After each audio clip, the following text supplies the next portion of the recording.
Good evening, ladies and gentlemen. A line I've repeated many, many times over the last 15 years. For those I have not yet had the pleasure to meet, because unfortunately I haven't had the pleasure to meet all of you, and I am looking forward to getting to know you. I'm Amy Myers. I'm the director of the Yale Center for British Art, and I am more than delighted to welcome you to the opening program for Things of Beauty Growing, British Studio Pottery. We've been planning this very special exhibition since I arrived at the center over 15 years ago, and we have relished every phase of exploration and discussion with a wide range of artists, scholars, collectors, and gallerists across the United States and the United Kingdom and throughout the world. This truly is an international project, and the many new friends from across the globe who have enriched our community through this undertaking are the greatest asset that we have gleaned. The exhibition itself and its associated publication are magnificent contributions to the field, and they are the work, first and foremost, of an extraordinary trio of scholars: Martina Droth, Deputy Director for Research and Curator of Sculpture, and Glenn Adamson, Senior Research Scholar, both here at the Center, and Simon Olding, Director of the Crafts Study Center at the University for the Creative Arts in the UK. The project is a joint undertaking with the Fitzwilliam Museum at the University of Cambridge, where it will be on view from March 20th through June 18th of 2018, and we are deeply grateful to Tim Knox, who as director has supported the endeavor with the greatest enthusiasm. Both Victoria Avery, Keeper of Applied Arts, and research assistant Helen Ritchie have been the best of colleagues, bringing their deep knowledge of their own rich collections and the subject more broadly to bear on the project. We are pleased that Helen can be with us this evening, representing our partner institution and all there who have made the exhibition and publication possible. Indeed, we are indebted to the Fitzwilliam for a marvelous selection of loans, which joins a truly spectacular range of objects from an international array of institutions and private collectors to whom we give our thanks.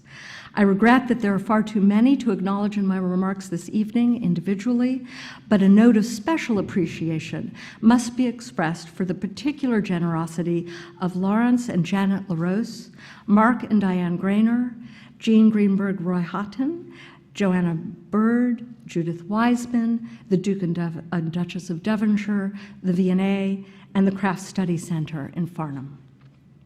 There is one collector who has played a particularly important role in the creation of this project since the very beginning, and that is John Driscoll. He and his wife, the artist Marilyn Denton Fast, live with one of the finest and most extensive private collections of British studio pottery, built lovingly and with the greatest care and deepest knowledge by John since the beginning of his career as an art historian.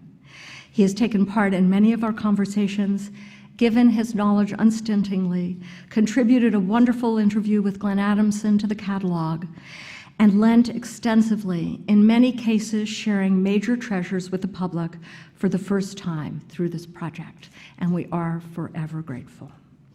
The exhibition has been enhanced by a major publication, edited by our curatorial team, and produced by our Division of Exhibitions and Publications, headed by Nathan Fliss, in association with our colleagues at Yale University Press, London. Special thanks are due to Robin Hoffman, our former assistant head of publications, who saw this magnum opus into being and who has returned to enjoy the opening with us tonight. Welcome home, Robin. We miss you.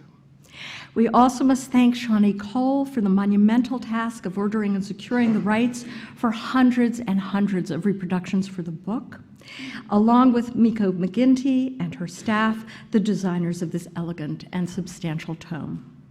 The photographers John Stokes, Joshua Nefsky, and Ben Boswell, who made the images of so many of the objects in the exhibition, deserve our thanks, and we are especially grateful to Ben, whose glorious mural of portraits of so many of our artists at work, at their wheels, at their kilns, raising their pots in their various ways, graces the wall in our final display. It is, of course, the authors of the many essays and the entries in the book who deserve our true gratitude, and we thank them for their groundbreaking contributions, which will move the study of studio pottery forward in such exciting new directions. We also acknowledge Stephen Saidis and Lynn Bell-Rose for assisting the curatorial team in creating a scheme for the exhibition that works so exquisitely with our building designed by Louis I. Kahn. And we owe the artist Clare Twomey special thanks for the installation of her spectacular work entitled Made in China, comprising 80 monumental vessels, beginning in our entry court and continuing through the galleries. Indeed, above all, we thank the artists, whose works are included in the exhibition in such interesting and important configurations. Several wonderful, wonderful colleagues, those who have made these extraordinary works, are with us this evening, and we hope that you will have the opportunity to meet them in the exhibition and to talk with them about their splendid work. Also with us are members of our inimitably skilled registration and installation teams, overseen by Corey Myers and Rick Johnson, who have made the exhibition possible. We are pleased that the project augments the superb exhibition entitled The Ceramic Presence in Modern Art, Selections from the Linda Leonard Schlanger Collection and the Yale University Art Gallery, mounted at the gallery in the fall of 2015. This important project was curated by Jock Reynolds and Sequoia Miller, a graduate student in the Department of the History of Art, who has also contributed to Things of Beauty Growing. This is how good learning takes place at Yale. We are delighted that Jock and Sequoia are joined by Linda and Jane Catcher this evening. We owe thanks to the Andrew W. Mellon Foundation for its support of the development of Things of Beauty Growing, and we are grateful to Edward S. Cook, Jr., Ned, the Charles F. Montgomery Professor of American Decorative Arts here at Yale, who has contributed significantly to the project and who is teaching a seminar entitled Circular Logic, an investigation of ceramic and wooden vessels in association with the exhibition this term.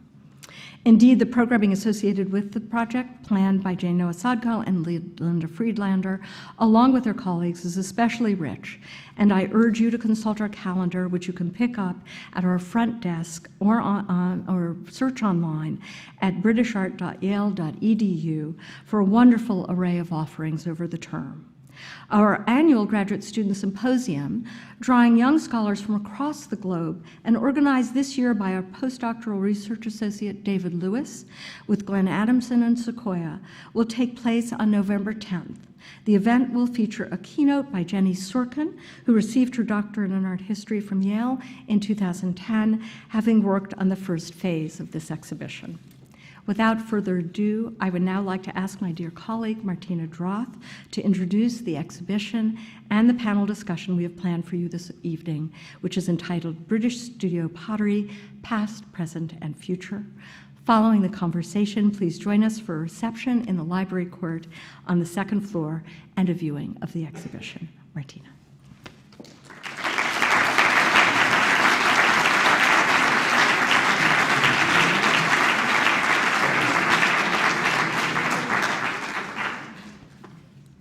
Thank you, Amy, and good evening, everyone. Welcome. It's so nice to see this crowd here for ceramics. And I want to, first of all, echo Amy's thanks to the many people who have contributed to this project. And in fact, before I introduce the exhibition itself and our panel, I'm going to say a few words of thanks of my own. Let me just change the slide for your visual pleasure. First of all, and on behalf of my co-curators, Simon Olding and Glenn Adamson, we want to thank Amy herself for having supported this project and indeed for having initiated it all those years ago. And it's so important that this Center for British Art, which does not have its own decorative arts collection or ceramics collection, that we support and contribute to those many fields of British art and visual culture that extend beyond our own remit as an institution. And our exhibitions program and our publications allow us to contribute to the scholarship in meaningful ways, and this has been a wonderful opportunity to do so for the field of ceramics. I want to thank my brilliant co-curators, Glenn and Simon, for being such wonderful colleagues. And of course, you'll hear from them yourself soon, but I just wanted to acknowledge how much I've enjoyed this partnership, and I feel that we've each brought something special to the project, and it's just been a true pleasure and an enriching experience to work with you. One of the other great pleasures of working on exhibitions is the moment when the objects arrive after months or years of planning, and there's this special window of time that some of us have to spend with the objects as we're unpacking them and installing them. And I couldn't ask for nicer colleagues here at the center to undertake that process with. And I want to thank my team here at the center, Corey Myers, registrar, and the installation team headed by Rick Johnson for taking care of every single item with equal professionalism, from the very small. Here's Kyle installing one of 160 pots by Edmund de Waal, to the monumental and heroic.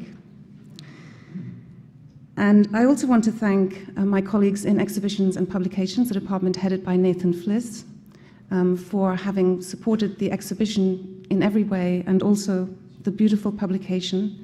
And I too want to extend my sincere thanks to Robin Hoffman for having shepherded this gorgeous book through the production process.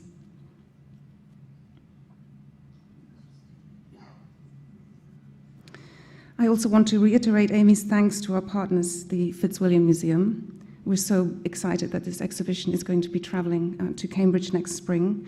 And of course, thanking also all of our lenders for having entrusted us with your objects.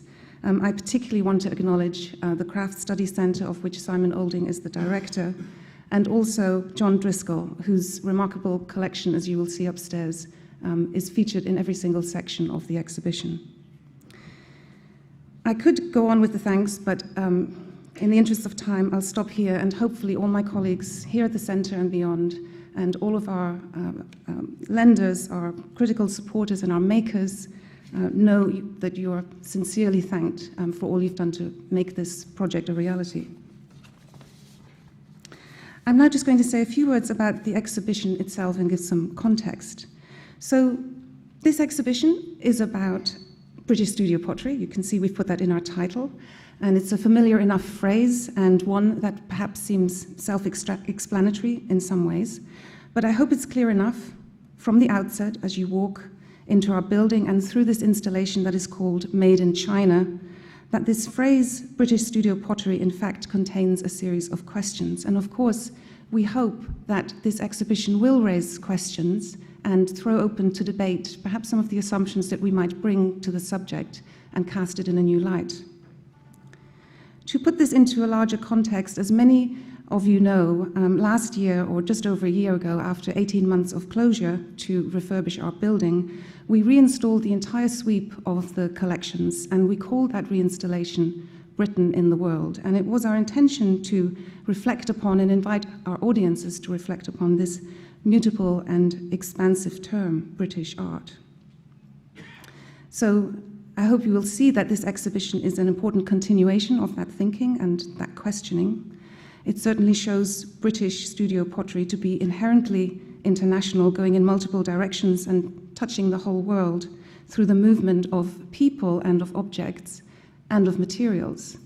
And we start the exhibition with Made in China, confronting that loaded phrase with a celebration of a centuries-old Chinese ceramic tradition. And we end with Virtues of Unity, a series of vessels, open-ended, perhaps never to be completed, that are made by Halima Kassel from clays she has collected from all corners of the globe. A work that is about the earth of the earth. As Amy indicated, this exhibition has been a long time in the making, and 15 or 10 or maybe even 5 years ago, this could have been a very different show. It feels as though it's coming just at the right moment, at a time when the ceramics arts are increasingly breaking out of the specialized crafts gallery context and simply coming into the larger world of art and making as vital and essential as any art. And I want to just point out a few of the characteristics of this show that I hope will contribute to this expanding perspective. Many histories of studio pottery, and certainly the ones that I grew up with when I was an art student in London, actually at Camberwell School of Art, which used to have, no longer has, a very fine ceramics department. Those histories were dominated by the towering figure of Bernard Leach and other men, and yet women have and continue to make major contributions to the ceramic arts. And in fact, unusually, perhaps for an exhibition of modern and contemporary art, women makers dominate our galleries upstairs. It wasn't our aim to rewrite or even write a historical narrative. That's not what this show is about. And we didn't want to make an argument about who should be foregrounded, who should be included or excluded, which perhaps in the end is an approach that only shifts things around within the existing parameters. We wanted, in a sense, to free the show from some of those established frameworks and the kind of lines of thought that I think often lead us into a certain approach towards a subject. And so we placed our focus, first and foremost, on the objects and the shared language of the forms of pottery over time. So this show is about the vessel, the pot that resides in the word pottery, and it explores the persistence of the major forms and typologies of the vessel, the jar, the vase, the bowl, the charger, the set. So it's based on a simple rationale, but an effective one for raising new kinds of questions, including questions about how we tend to define art practices and how we tend to categorize objects, and often bringing that way of thinking to the objects a priori. As you will see upstairs, we have made a clear distinction here in that this is a show about pottery and the pot, and it's not about other kinds of ceramic sculpture. But of course, some of our pots are very sculptural, and indeed painterly. So how do we quantify that line of distinction? Well, commonly the distinction between sculpture and pottery, or the decorative arts more broadly, rests on ideas about art and function or utility. And ceramics and pottery is almost inherently associated with function, whereas sculpture is not. But what do we mean by function, really? If you walk through this show, beginning with Made in China, of course, and then ending with the perforated bowls by Halima Kassel, the great majority of objects in this exhibition are not and never were intended to be functional in the way that we might tend to think of that term. Function operates at the level of the metaphorical and the ceremonial and the symbolic. And more than that, we can think of function in a similar way, perhaps, as we think of iconography and subject matter in painting and sculpture. So function as a formal and visual and embodied kind of iconography. And in this exhibition, the typologies of the vessel are the subject matter. So we begin the show with the iconic form of the moon jar, which alludes to some of the major strands in our show, and in particular the connection between deep historic traditions and modern practice, and the persistent return and reformulation of familiar forms over time. The show then traces a loose chronology, each form bringing its own patina of time, beginning with the vase and the bowl and the charger, and again juxtaposing old and new. We then enter a section about the set or the service, and I think this is a really timely intervention or interruption in the flow of the exhibition, which not only reminds us that potters did produce functional wares, and of course they had to earn a living, but also that what we've looked at so far, and as we continue our walk through the exhibition, again, utility doesn't necessarily operate in the ways that we might expect. So there's a kind of exception and rule dynamic at work. The vessel then takes us into the 70s, 80s, and later, and here suggesting an explicit rejection of function and an embrace of sculpture and painting. And yet, nevertheless, the vessel continues to be the reference point, and all of these objects are still containers, referring back to that originary purpose of ceramics. The pace then changes again with a re-emphasis on the simple and self-contained and very concentrated form of the individual pot, and each of these works really operate at the level of the singular individual object as well as the family of objects. And we conclude with the monument, objects that are physically monumental and those that are monumental for their form. So vases or jugs that you couldn't pick up single-handedly. In either case, making an explicit statement about the vessel's existence beyond the domestic. We end with Halima's global pots, or bowls, and behind them we have placed this photo mural of the artists in the show, and this was made possible thanks to a collaboration, as Amy mentioned, with Ben Boswell, who traveled the country to take pictures of the artists who were available to have their pictures taken. And I thank also our artists for agreeing to be photographed. I know not all of them wanted to be. So this has enabled us, after our exploration of the vessel, to come back to making and the makers themselves. Some of our artists join us tonight.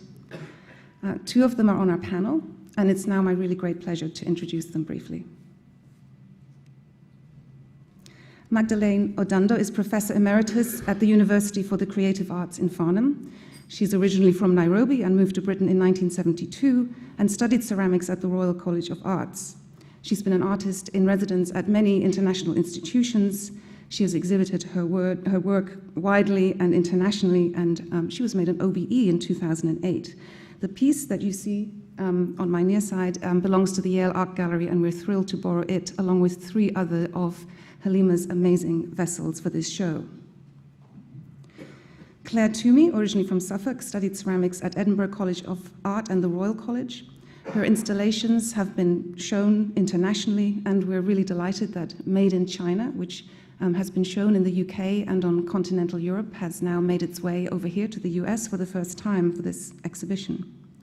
Clare Twomey has been a visiting lecturer at Edinburgh College of Art and the University for the Creative Arts in Farnham, and she's been an artist in residence at a number of institutions, including the V&A, and she has just begun a 1-year artist residency at Tate Modern, where she is installing a ceramics manufactory.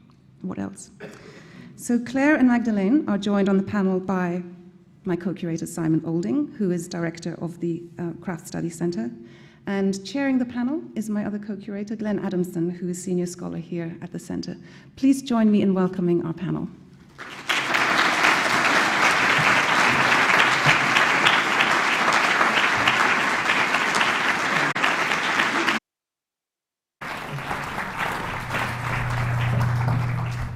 Thank you very much, Martina, and thank you all for coming this evening. It's wonderful to be joined by so many friends and colleagues.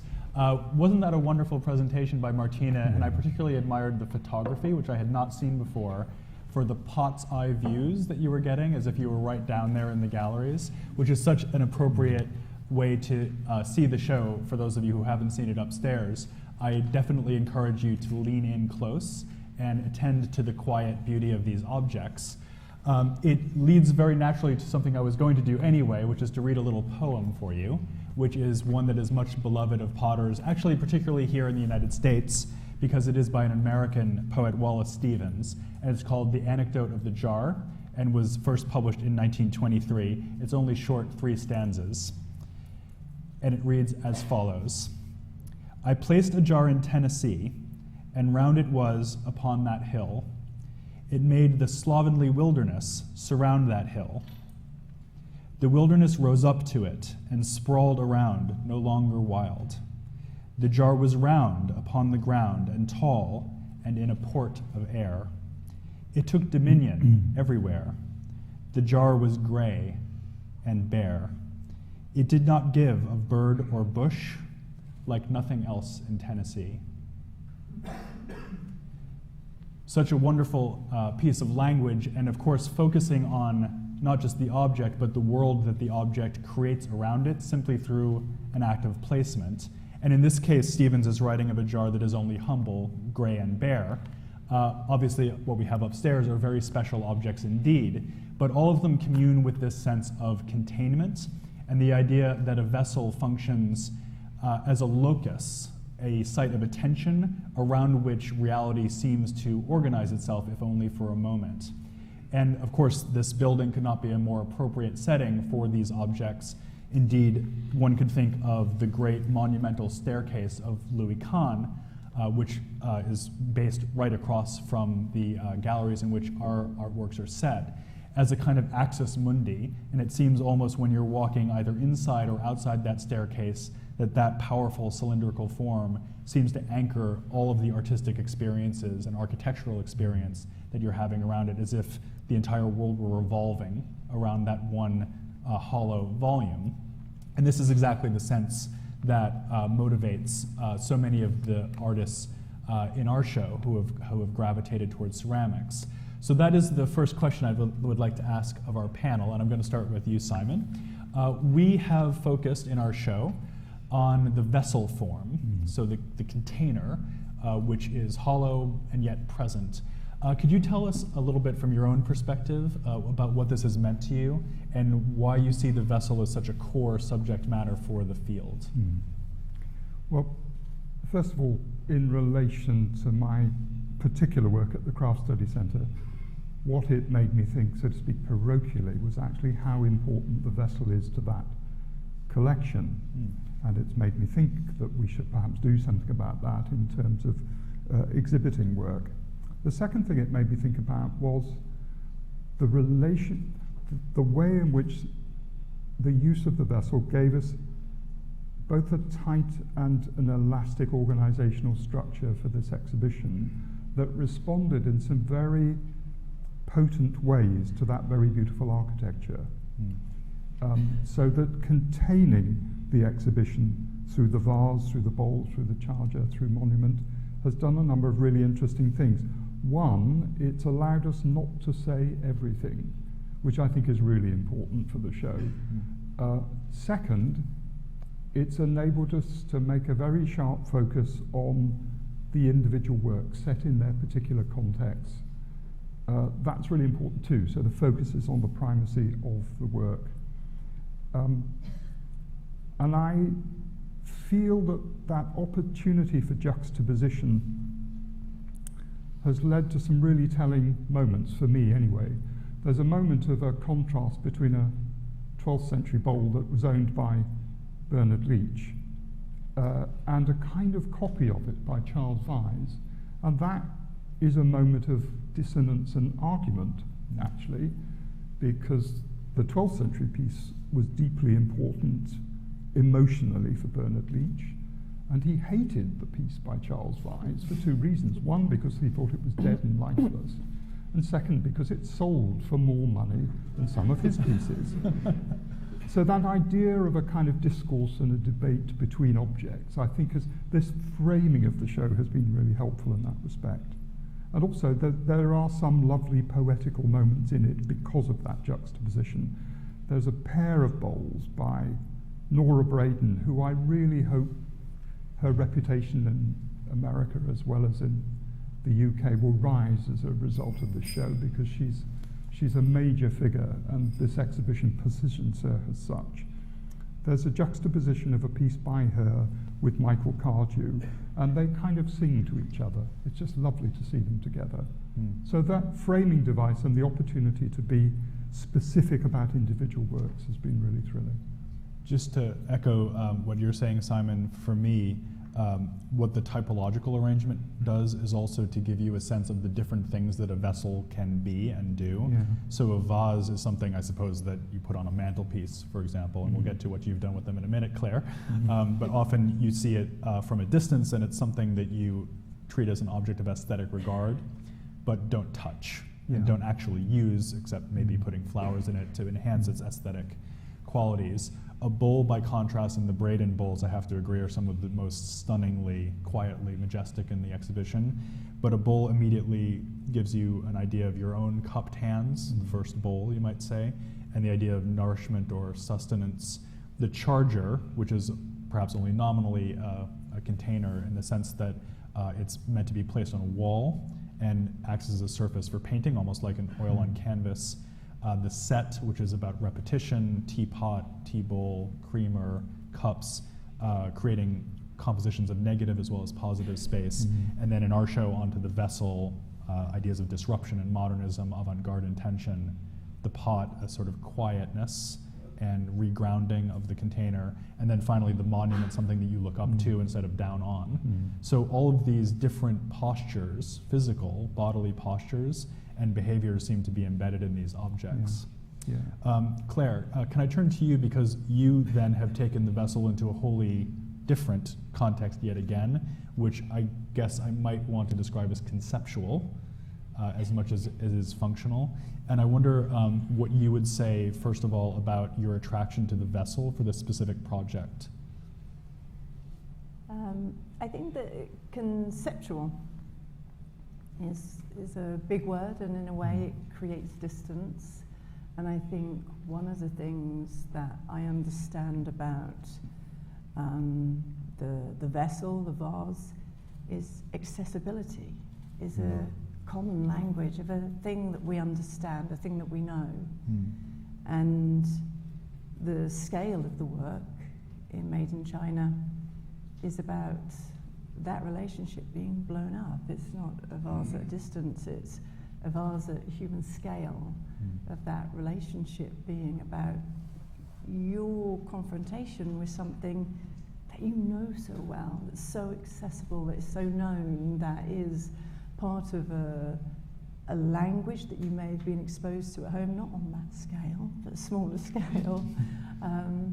And those languages are, I feel, in a lot of the work that I make, are absorbed, and they're significantly dependent on that knowledge. There's a beautiful pair of Grayson Perry vases, and the work that closed in London just 2 days ago at the Serpentine Gallery is Brexit pots, his vases, where he used this common idea of vase, and I mean it in the sense of a thing that we can understand, a thing we have access to, not a distant object.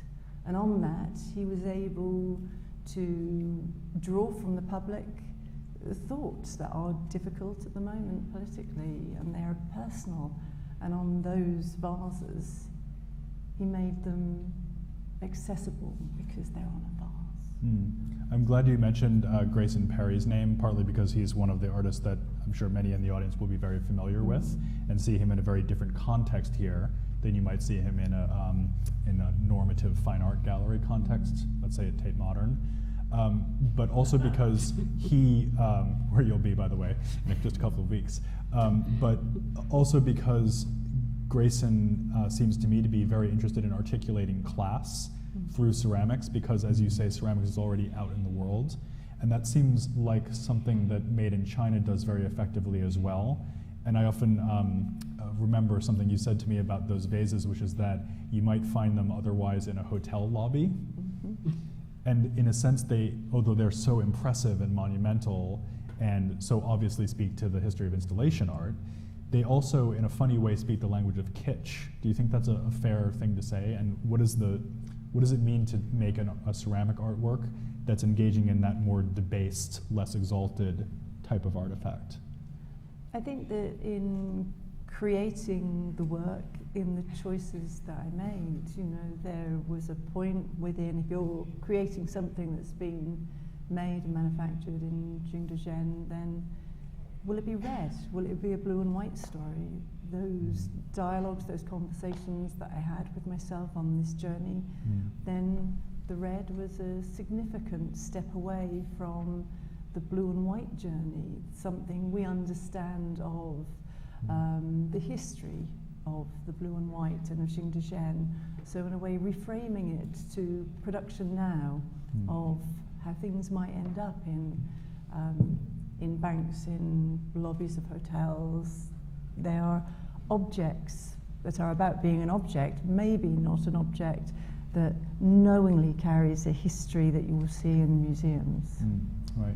So that brings me on to you, Magdalene, and that idea about the color of these objects and the sort of, in some ways, aggressive redness of those vases could not be more different from the palette that you work with, which is so earthen, much like Halima Kessel's work that we see, the range of clays. But also, I think there's a very strong sense of difference in the containment that you see in a repetitive form like that, and the very sensitive profiles and silhouettes of the vessels that you make. And we have one above us, which is being projected much larger than you. So it's truly monumental. Can you say a little bit about the vessel form and what keeps you coming back to it and keeps you interested in it? I think for me, the vessel has so many different ways of reading it. But essentially, for me, the vessel is such a natural human concept, really. The preoccupation with the vessel in all our different guises, whether we're making a vessel in glass or in clay, is almost, I want to say, embodied in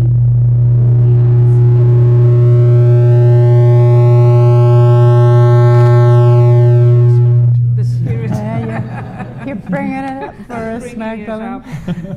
But you know, sort of the vessel, the human body is a vessel.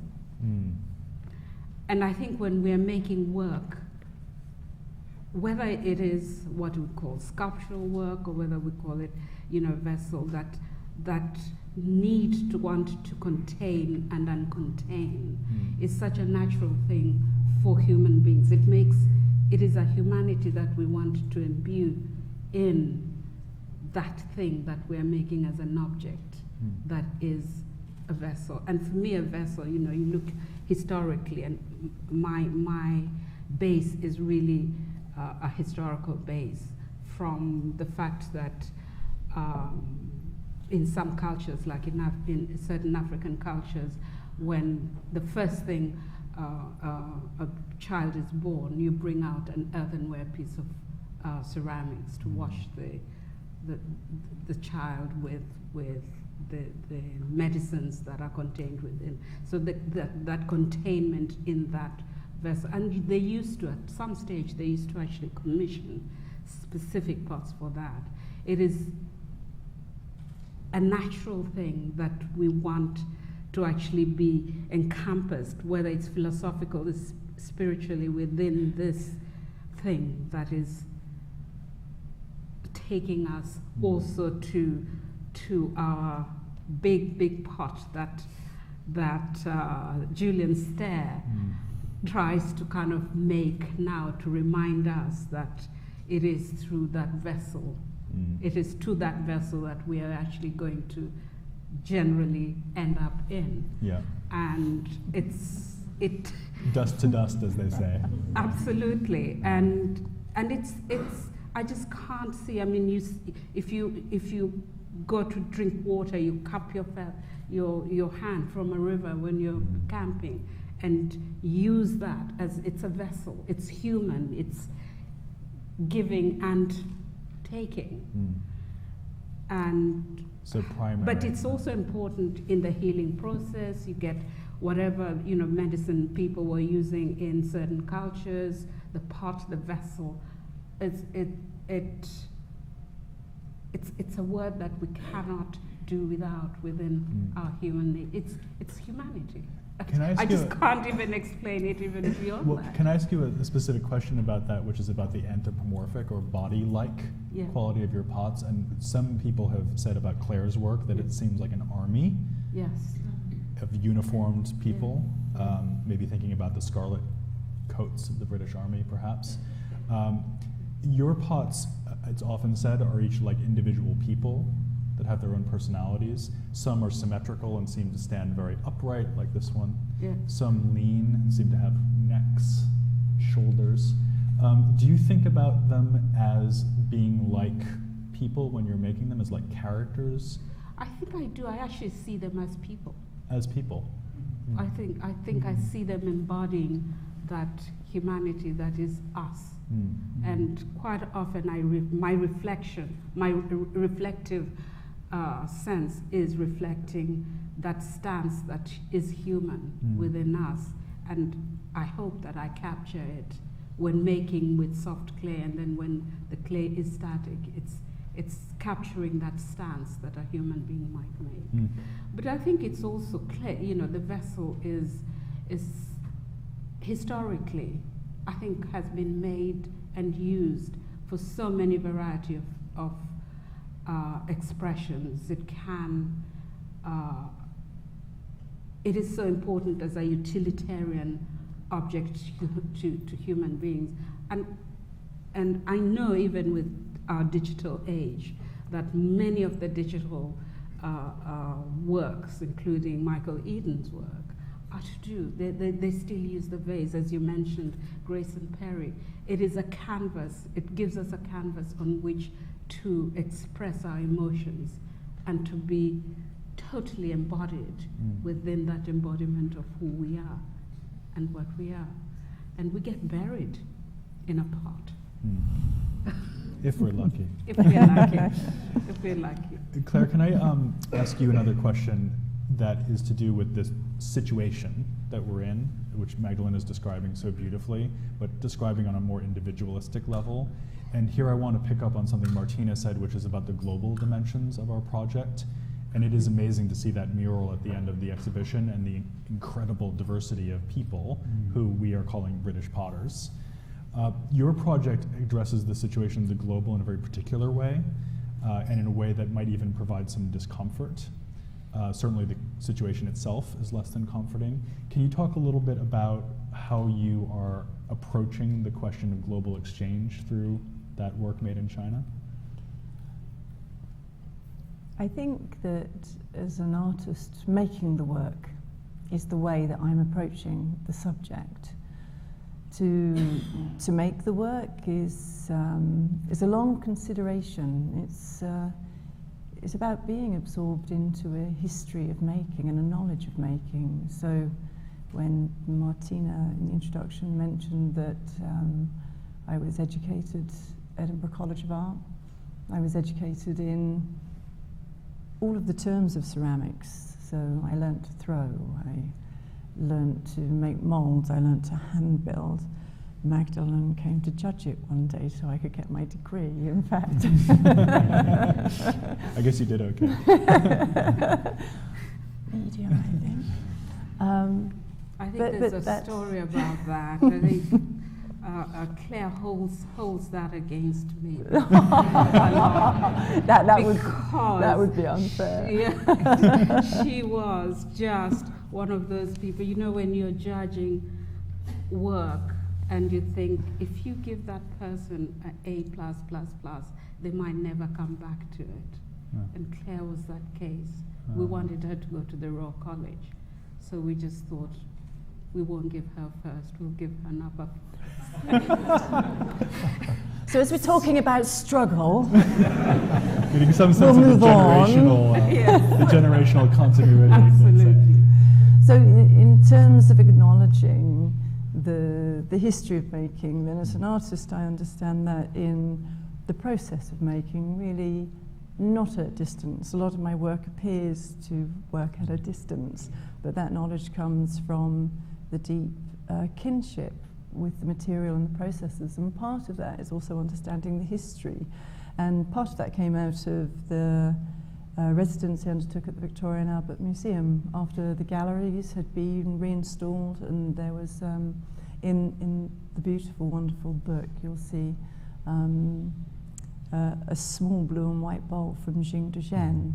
And for me that was really a starting point, spending 6 months day in, night in, day in the galleries, really understanding the journey, the real journey of this material, and how from the Chinese, from the Jing de Zhen, how the long, long history of making. And we often talk about making as something that cannot be written down. Daniel Charney talks about it so beautifully in the exhibition, The Power of Making, of how it is mastery that is handed on from one to another.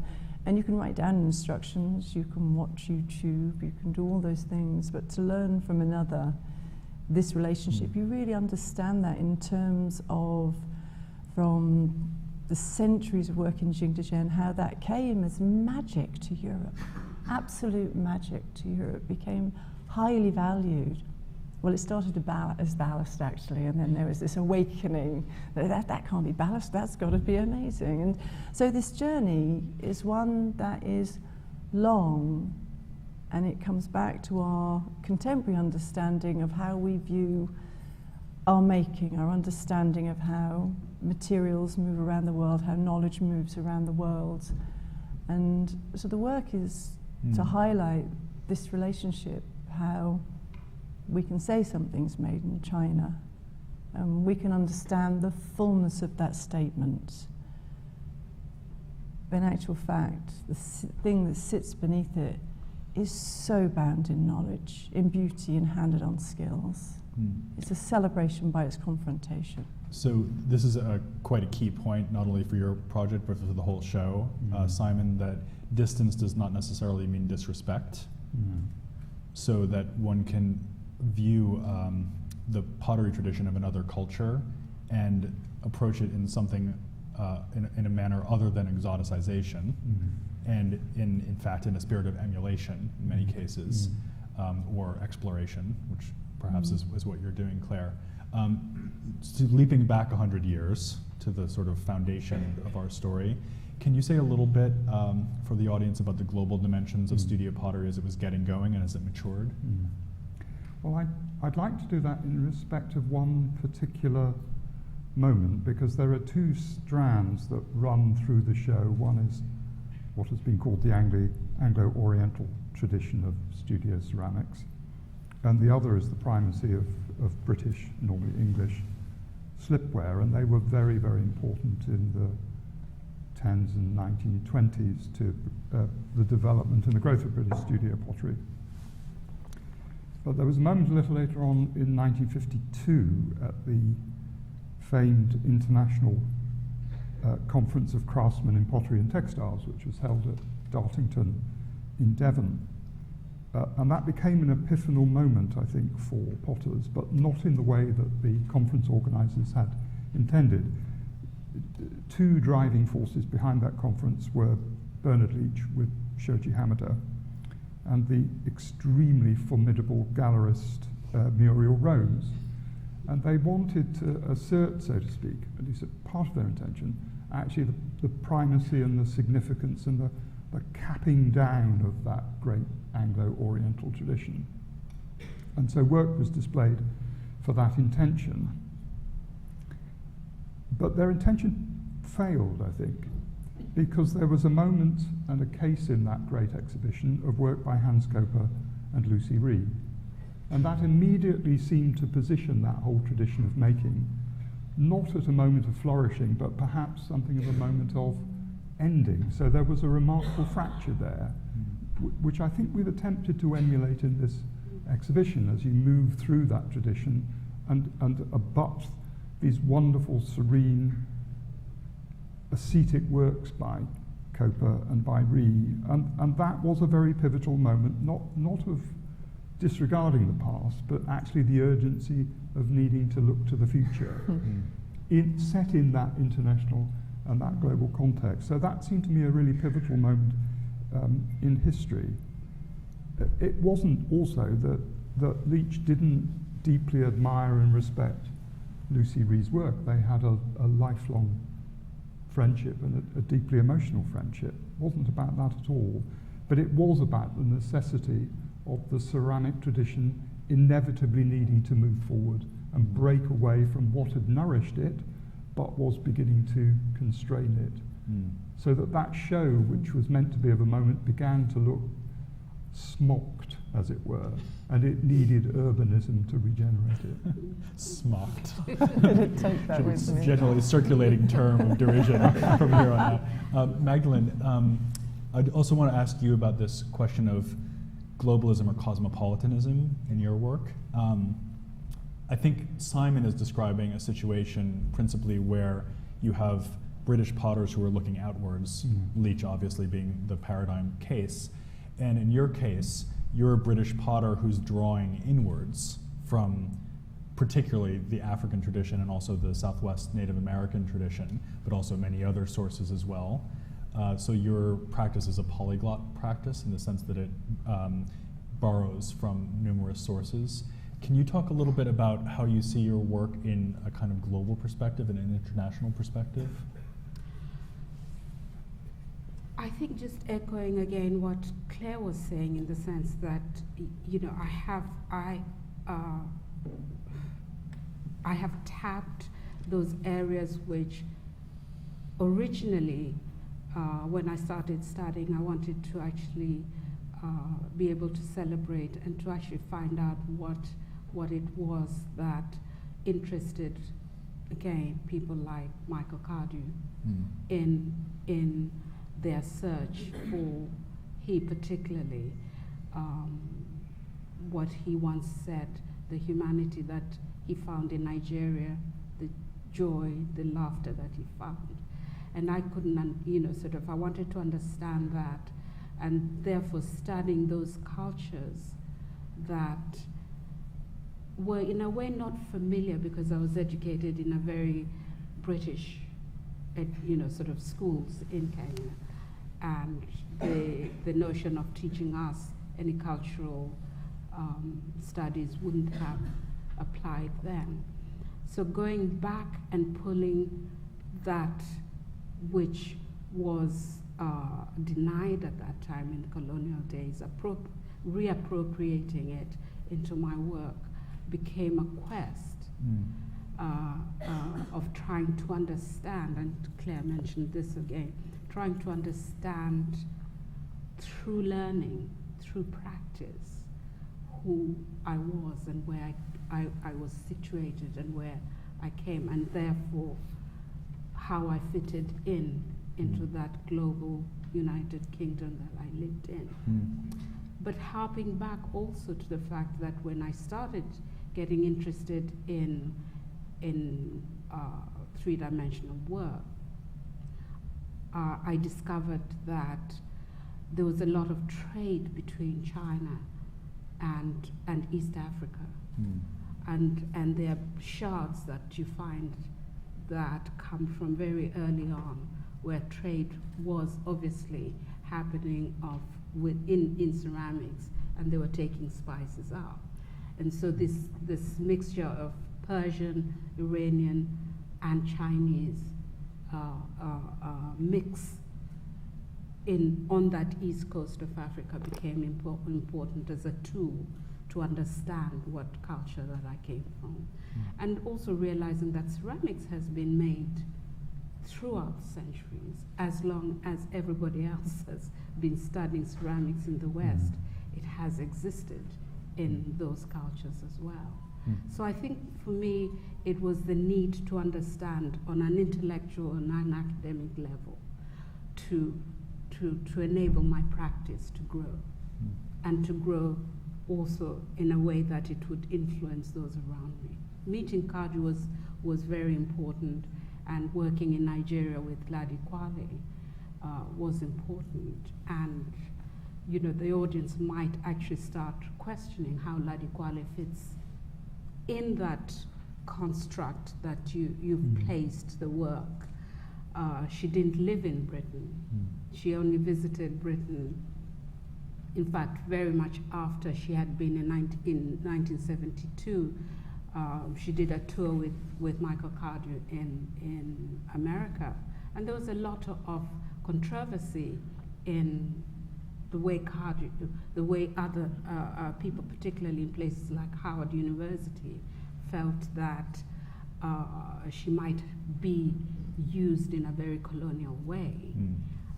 With Cardew as the figure. With Cardew as the figurehead making, and Cardew, it was felt that Cardew's intentions were not noble in bringing her. Yeah. When she came back to work in Britain, I hadn't joined the college then, but working with them in Nigeria made me understand how global and how universal clay as a material can be, because I didn't speak Hausa, they didn't speak English very much, but I spent 3 months just quietly working and learning from each other. In fact, I learned how to throw in Nigeria. And wherever you've gone, there were pieces of ceramics that Michael Cardew based his designs from, the so-called Gwari casserole dish. If you look at that casserole dish and you look at some Jomon pieces, the source that he got ancient Japanese pieces, yes, there's a universality about that. And so I don't think I'm coming from a unique kind of construct. I'm actually coming from a very global but a very universal way of making ceramics and making art. You know, I just want to interject here that if you read one book about British ceramics that's not our book, you should absolutely read Tanya Harrod's biography of Michael Cardew, award-winning book called The Last Sane Man, which came out a couple of years ago, also from Yale University Press, in fact. And it does tell this story so beautifully with such majestic depth of research. And it's great that Tanya was also able to contribute to our catalog. So Simon, I'm going to turn back to you now and ask you a very difficult question, particularly given what Magdalene just said about this personal journey of identity, which is to ask you about the concept of Britishness. And you know, when you look at the phrase British studio pottery, you could fairly say that each of those terms is challenged quite rigorously by our own show. So a lot of these objects were not necessarily made in studios, including Clare's.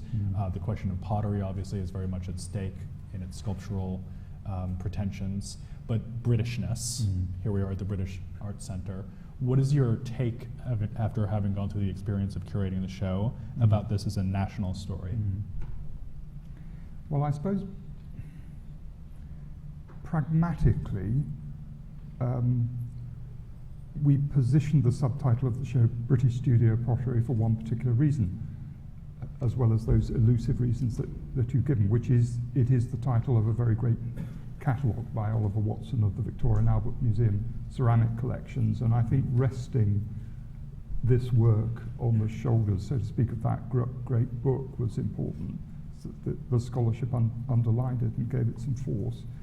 And we did, again in a kind of pragmatic way, want to ensure that we had work from makers who had resided in or worked in or lived in or were born in England, Scotland, Wales, though I think we have failed with Northern Ireland, but Clare can represent the Republic for us. But it seemed important to give that kind of sweep too. I think there are two things about Britishness in relation to pottery, and one is that the inevitability, the desirability, and the importance of British pottery being a pottery of the world, which is very clear in relation to the influences that are drawn in the show, and I think that's proper and inevitable and ought not to change. But the other strand, it seemed to me, is about the notion of place for some of the potters, which I think has a particular Britishness to it. And I think mostly here of Catherine Pladel-Bouverie and Nora Braden, whose work is absolutely rooted in the confines of the grounds of the houses that they were living in, that everything that they made in their pots was deeply researched from half a mile around them, from the plants that were growing in the ground, and that sense of being fundamentally rooted in a single place, almost obsessively, seems to me to be a kind of ironic strand of Britishness. It made me think too of the work of Adam Buick, not the beautiful white moon jar that he made for the show, but its companion piece, which has a kind of riverscape on it. And it is about him using the materials around him to create the glaze, the beautiful soft blue glaze on that piece. I think it's also about him looking at the Pembrokeshire landscape and riverscape and bringing that back into the context of the piece. So that piece too is absolutely rooted in a notion of place. I was very interested to see an exhibition very recently in the great Aberystwyth ceramic collection, and they've been wonderful lenders to this exhibition, because the show was about the pots in performance. They were let loose. They had little radars attached to them, and they were set out on a journey from Wales across to Ireland. Many of them didn't make it, but they were fractured and damaged, and the pieces collected. So the exhibition was about place and about journey in a very specific and particular way, which I thought was just really haunting and beautiful, but also slightly obsessive, because Adam Buick does very little other than make moon jars. The final point is about the connectedness with the past, and we have one piece by Richard Batteram in the show. It's a mid-sized bowl, and it's actually about how he makes work of various scales, and he will go more monumental in scale than that piece.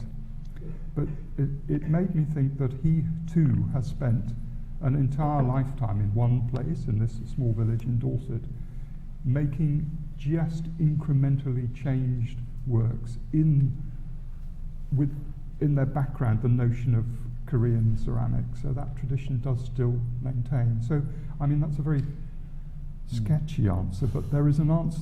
There is, for me, something about obsession, the locale of place, set in that wider international context. And I suppose one could also adduce examples that speak of the city, the urban environment, like Carol McNichol, for example, who is absolutely saturated in the music scene and the pop culture of London in the 1970s. And the point here would be that Britishness is a totality of many localisms and experiential dimensions. Magdalene, if I could return to you for just a short moment, I wanted to ask you about this quality of the experiential. So we've represented your work in a section that we call Pot, which is composed of 5 makers, so yourself and Lottie Qualley, who you just mentioned, also Jennifer Lee, who's here, the 3 of you all making hand-built pots very slowly, in many cases, compared to throwing on the wheel. And we have 2 artists represented in that section, Edmund Duvall and Gwyn Hansen-Piggott, who do throw on the wheel, but they do so repetitively. So there's a kind of extension, a temporal duration that's embedded in all of those 5 practices. And I don't want to ask you how long it takes to make one of your pots. I know you must get that question a lot, but what I do want to ask you is, what does it mean to take so long making a pot and to live with it over time? I have no choice, really. That's the way I work. I spend a lot of time thinking about the work, drawing for the work. And I was talking earlier about the rhythm that was displayed by Lottie Qualley when she worked, and she made walking around her pieces. So there was actually, time, she wore a trench around her yes, pots. there was a time, sort of almost a deliberate time movement that she made walking around the piece to actually make the piece and complete the piece. And for me, time is not duration. Time is, it's almost like a long-distance runner. You start really fast, and I've watched it. Sort of marathon runners go on a line and they start very fast, and then suddenly they realize they have to run 50 miles. And it's, sort of, and I work that way. I'm very frenetic when I begin to work. You saw that in Lottie Qualley as well. And I'm stretching my canvas. I'm starting to work with that. And then it's kind of, I become totally immersed emotionally, investing a lot of energy in that to create that work that I want to move, to dance, to kind of make us a gesture, make a stance. And therefore that is what I invest, and it takes a long time. It takes a lot of repetition. It takes me coming back to these pieces and having a dialogue with them. So I don't measure the amount of space and time that I spend with the work. I know sort of it can take long if you measure days, but it's actually that investment that is, it could be 1 week, it could be 3 weeks, and time for me gets lost within the making. I think you can really feel that when you look at the pieces too, that you get lost in them, and you are invited to imagine that kind of elasticity of experience in them. And that, actually, just to finish with Lottie Qualley as well, because she's included in the show. I think what is forgotten is that they did make the work. The work is made over several days and several weeks, because they have to keep coming back to that. But it's the nature of clay. You can't actually make clay without the processes. It's embedded in processes. And people like Richard Deacon, Tony Cragg, Grayson Perry and all these people who've actually discovered clay as a medium to work with from having worked in other ways, have also discovered that you can't just use the clay. Yes, Richard Long paints with clay and leaves it unfired, but there is, it's by nature, it's like human beings, by nature we are process-led. And therefore that is measured in whoever is being engaged in that work. So there's Does that make sense? Absolutely. So there's a rhythm in terms There of is a rhythm. form and time. Yes. Yeah. Claire, last question. I do have one little question in my back pocket if we have time, but I want to ask you a question because we are in this extraordinary building, in this extraordinary space, as we sit here talking, and this this project, Made in China, was obviously not conceived for Khan's building, and yet it's come to rest here for a time, and then it will move on to other locations. Can you say a little bit about what it means for you to have Made in China on display in the Yale Center for British Art, and what this architectural context has done for the work for you? It was interesting coming to see the building for the first time, maybe a year ago, and seeing it without necessarily the burden of 80 vases with me at that time. So being able to enjoy the rich introduction I was given to the architecture, the sensitivity and the porousness of the building and the surprises, the wonderful surprises. So to journey through an architecture like this that is presented so completely to every level that it was conceived at is amazing. You're walking through something completely intended. There aren't bits stuck on, there aren't extra bits, there aren't unknown bits. And so the knowingness of that gave me a complete freedom. It was completely freeing because there was, sometimes I can arrive at very complex sites, noisy sites, whereas here there was a structure that allowed for flow, for composition making, for a finding of an alternative rhythm around the structures that are given, that are known, that are celebrated in this building. So the structure was so much part of the freedom to be able to place the work and enjoy the porosity of the building, to the huge generosity, everybody's investment to flow through the building. And that relationship is something that I know well. I know well because in the last 20 years I've made 85,000 objects and placed them in all kinds of places. But there's a real sense of the vases are my palette, they're my vocabulary. Here, they're my tools. And so working with everyone here who was deeply understanding of that journey, it was amazing to place and understand what that fluidity could bring in this artwork because of its difference, not because of its sameness. Yeah, it's a good reminder that there is no neutral context, and by placing those vases in this space, you almost bring out the character of the space in a way that is more palpable in some senses than if it were empty. It's quite remarkable. I think we do have time for me to ask my back pocket question, so not to put you on the spot, but I want to ask each of you to choose just one piece from the show. Magdalene is not allowed, Claire's not allowed, Simon. So a piece by another artist in the show that is particularly meaningful to you. And I'm just going to start with one because we haven't mentioned him yet, and that's William State Murray, who is perhaps little remembered today, comparatively speaking, you know, in contrast to people like Rhee and Coper and Leach and the others we've mentioned.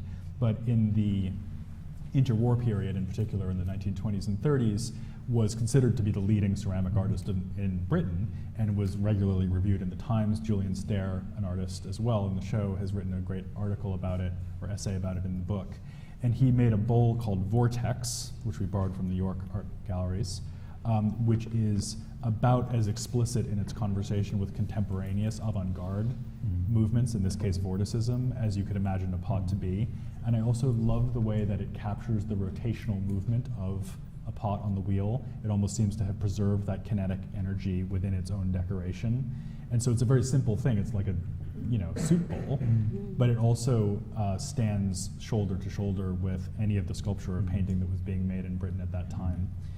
So now I've given you enough time to think. So Simon, can you tell us about one piece that's particularly meaningful to you? Well, it actually almost made me cry when I saw the piece in the exhibition, because it's a piece that probably hasn't been seen in public, I don't know, for 50 years. It's the Sung bowl owned by Bernard Leach that is at the beginning of the show.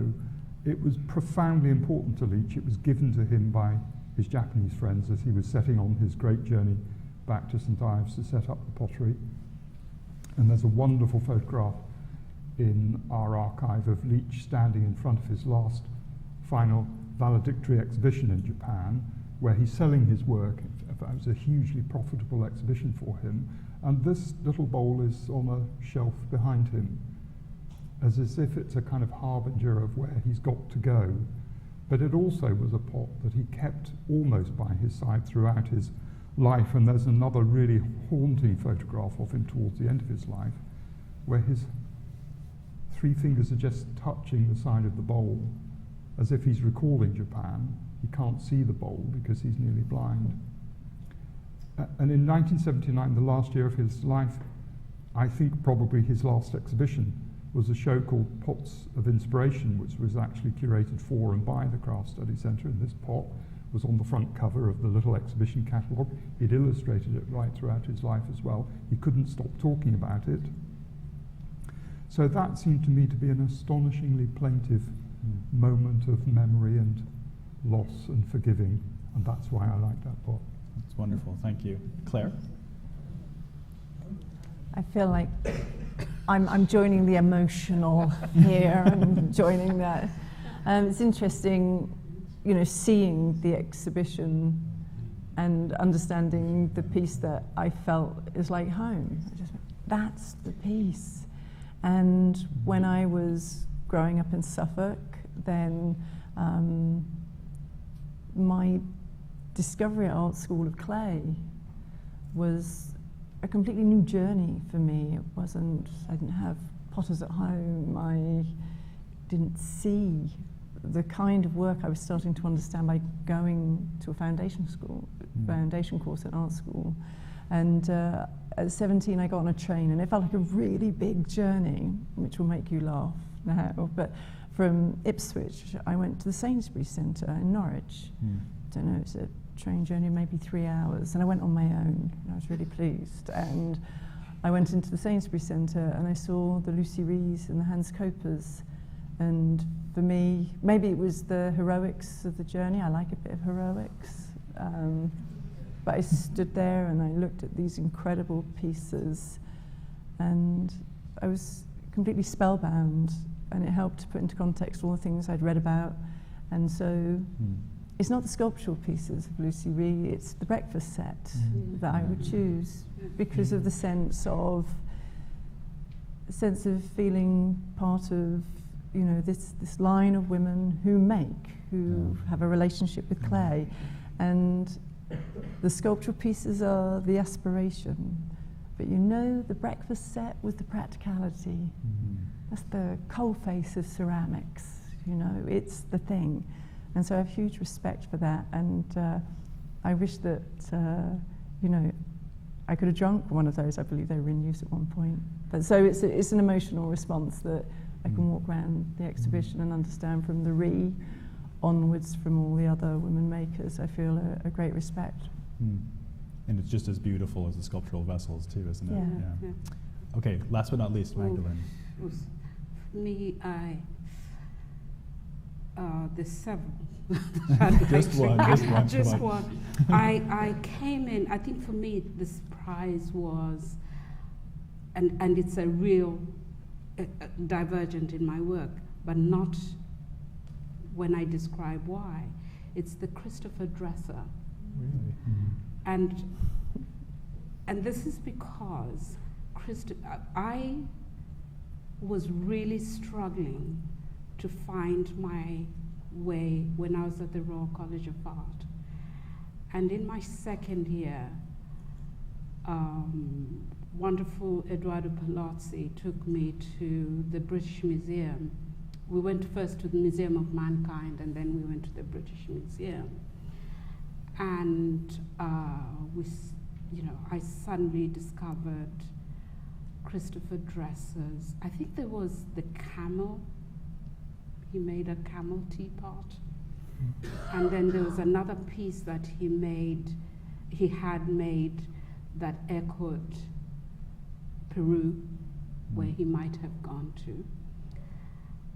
And it's the discovery that Christopher Dresser was trying to understand this global world that we live in, where he was trying to he was influenced by his travel, but he's coming back to Britain and trying to design, trying to kind of appropriate and discover who he is by designing as an English person, but being influenced by China and by Peru, and he might have gone to Morocco and seen this camel.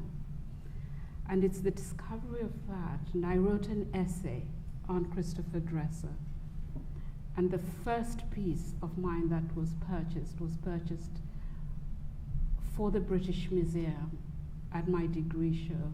And it's a piece that I dedicated to trying to understand. And I was literally mimicking Christopher Dresser making. So it really, when I got here, it had this really emotional. Extraordinary. But it's one that people would never associate with myself. Such a wonderful way to finish, though, because the dressers are the earliest pieces in the show, and so to come all the way full circle back to the beginning of our story, the cycles of the moon passing before us. Thank you all so much. This has been wonderful, and I'm going to now ask Martina to come back to offer just a final word and get you on your way back up to the exhibition galleries.